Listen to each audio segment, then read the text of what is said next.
आपल्याकडे डाटा मुळातून आहे.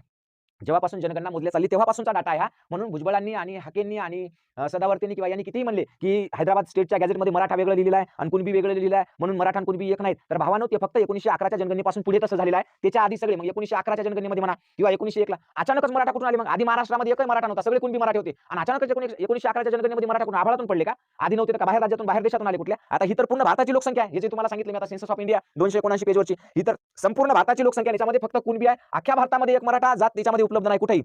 कुठेच उपलब्ध नाही. एकाही ठिकाणी मराठा हे नाव नाही. हे एम वरचे एवढे नाव आहे, त्याच्यामध्ये मराठा कुठेही नाव नाही. त्याच्यामुळे मराठा आणि कुणबी हे एकच आहेत. मराठा ही जातच 1881 ला अस्तित्वात नव्हती. मराठा कुणबी होती. फक्त कुणबी. त्याच्यानंतर ती मराठा कुणबी ओळखल्या जाऊ लागली आणि नंतर मग त्याचा मराठा झालं. म्हणून आपण सगळे मुळात कुणबी आहोत आणि म्हणून कुणबी म्हणून मिळालेलं आरक्षण टिकवणे हे सरकारला अत्यंत सोपं आहे, साधं आहे, सिंपल आहे. फक्त सरकारची ती नीतिमत्ता असावी. सरकारने आपल्याला हे आरक्षण हैदराबाद गॅझेट लागू केलं, त्याबद्दल सरकारचे भरभरून मी आभार मानतो. फडणवीस साहेबांचे सुद्धा आभार मानतो. 40 वर्षापासून आम्ही आरक्षणापासून वंचित होतो. फडणवीस साहेबांनी आम्हाला आरक्षणाचं जे काही पोटाची भाकरी दिलेली आहे